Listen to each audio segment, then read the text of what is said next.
I want to play a little clip, or rather, I want to ask Nate to play a little clip of something on Fox News last week. Nate, let's play that clip.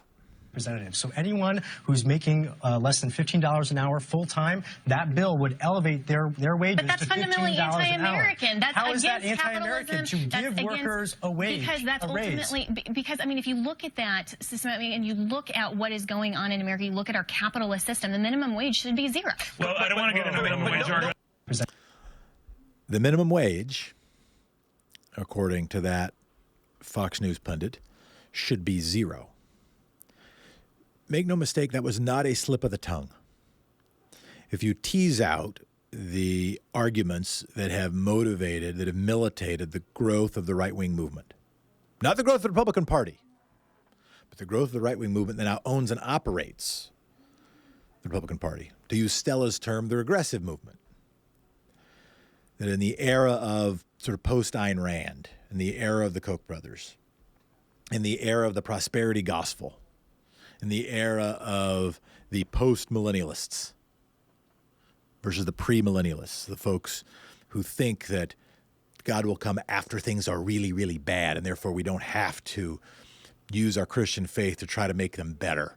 We don't have to do things like fight for women's suffrage and fight for abolition of slavery and fight for public schools and fight for a minimum wage. All we have to do is convert people to Christianity, because eventually things will be so bad through climate change, nuclear war, that is when Jesus will come. And then we'll be saved. That that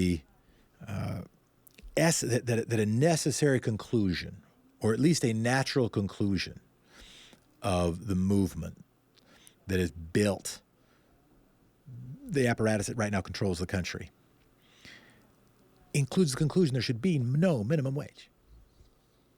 If you believe the market just figures everything out, that there is no market failure, that the invisible hand is so perfect, not only its in invisibility, but in its deftness, that everybody who's worth anything will make money according to their worth. And if you don't make a whole lot of money, it means you ain't worth much. Disregard the fact that almost everybody who got a job that makes a lot of money got a job because they knew somebody. Disregard the fact that how rich you already were or how rich your parents were is a huge predictor of how rich you're going to be.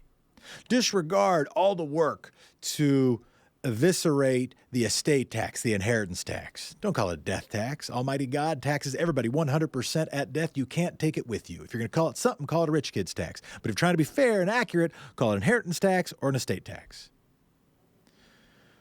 Disregard that privilege is something that begets more privilege. The essential argument is if you don't have a lot of money, it's because you ain't worth much. And if that's the essential argument, you don't need, and if you are worth something, you'll be worth a lot. You'll make a lot of money. And if that's the essential argument, you don't need a minimum wage. Minimum wage can be zero. Wealth disparities don't matter. Middle class, that doesn't really matter.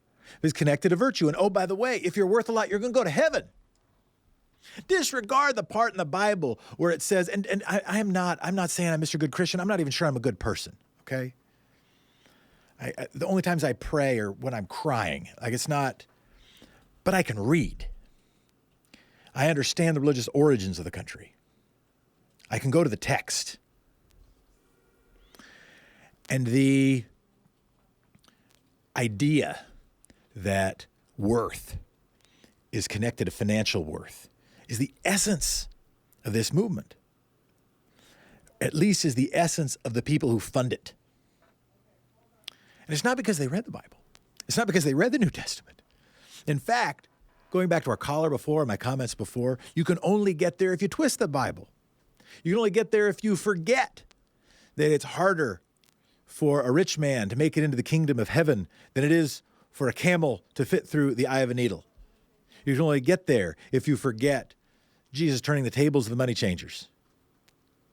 If you think that somehow money is connected to moral virtue, you have to forget critical parts of your Christianity rather than grapple with it. And it comes out.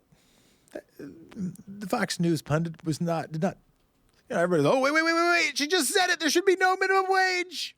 It was not a slip of the tongue. That's the argument. That's the Koch brothers argument. So we don't have to, if you're talking, I just had this trip to Wyoming, extended family members I didn't know. We agreed on things that there should be the minimum wage. Majority of Americans believe there should be a minimum wage. And that it probably should be more than like $7 or $8 an hour.